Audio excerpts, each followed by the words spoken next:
पहले माता पार्वती सती के रूप में प्रकट हुई थीं। राजा दक्ष प्रजापति की पुत्री थीं। सती ने भगवान शिव को पति रूप में प्राप्त करने के लिए कठोर तप किया और अंततः उनका विवाह शिव जी से हुआ। लेकिन दक्ष प्रजापति शिव जी को प्रसन्न नहीं करते थे।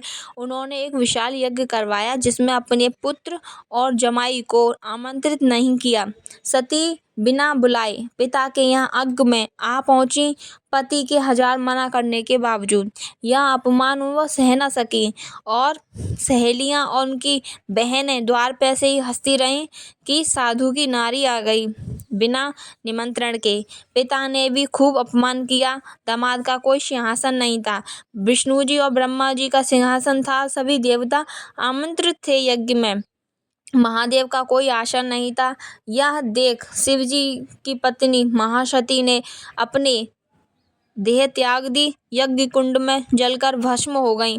जब शिव जी को यह ज्ञात हुआ कि सती ने अपने प्राण त्याग दिए हैं तो उन्हें बहुत क्रोध आया। उन्होंने वीरभद्र को उत्पन्न किया और दक्ष का विध्वंस कर दिया। अब पार्वती का पुनर्जन्म होता है माता सती का पार्वती के रूप में। सती ने पुनर्जन्म पार्वती के रूप में पर्वतराज हिमालय और रानी मैना के घर पुत्री रूप में बचपन से ही भगवान शिव की पूजा करती और उनमें ही मन लगता। देवताओं को ज्ञात था कि शिवजी और पार्वती के पुत्र ही तारकासुर नामक असुर का वध करेंगे, इसलिए देवताओं ने पार्वती को शिवजी के पति रूप में प्राप्त करने के लिए प्रेरित किया। पार्वती ने कठोर तपस्या करना शुरू कर दी। पार्वती ने हिमालय पर्वत पर जाकर हजारों वर्षों तक कठोर तपस्या की।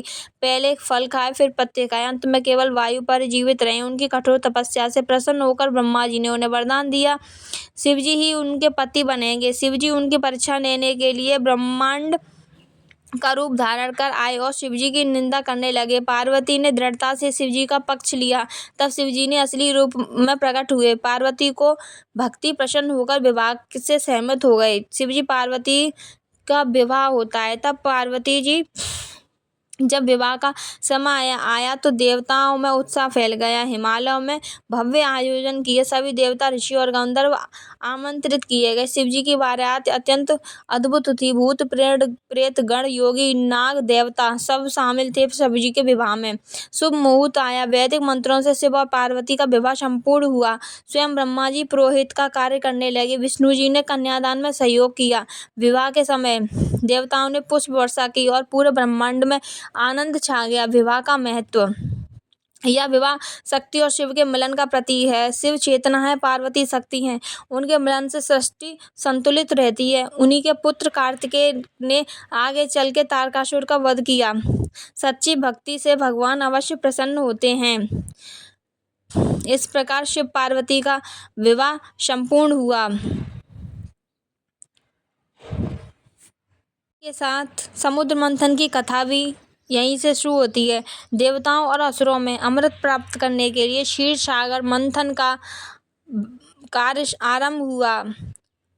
पहले भयानक विष निकला। मंदराचल पर्वत को मथनी बनाया गया और हलाहल विष निकला। उसमें से उस विष की ज्वाला को तीनों लोकों में संकट ऐसा छाया कि उसको कोई तोड़ नहीं था। जब विष जाएगा तभी अमृत निकलेगा। तब शिवजी ने सारा विष अपने हाथों में लेकर उस विष को पी गए। तब माता पार्वती ने उनके कंठ पर अपना हाथ टेक दिया जिससे विष नीचे न उतर पाए। कंठ के नीचे उनका कंठ विष के कारण नीला पड़ गया और विष नीचे नहीं उतरा, इसलिए महादेव नीलकंठ कहलाए।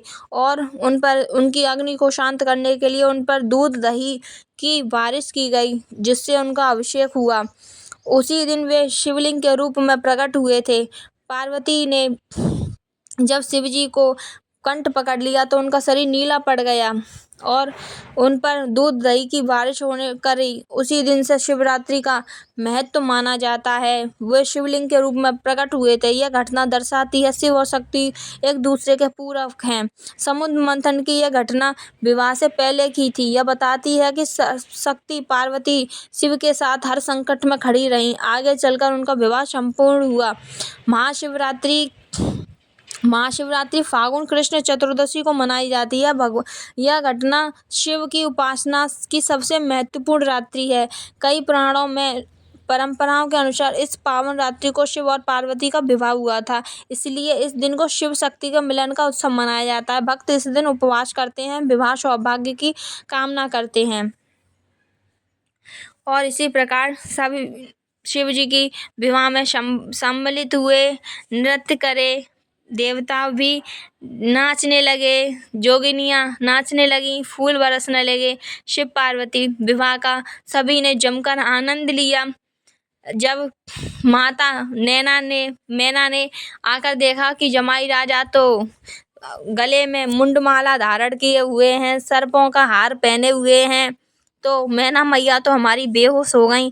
तब पार्वती जी ने अपने इशारों से कहा, महादेव अपना सौम्य रूप धारण कर लीजिए, इस रूप को अभी के लिए त्याग दीजिए, मेरी मैया तो बेहोशी हो गई है। तब महादेव अपने सौंदर्य दूल्हा के रूप में प्रकट हुए। शिव पार्वती का विवाह संपूर्ण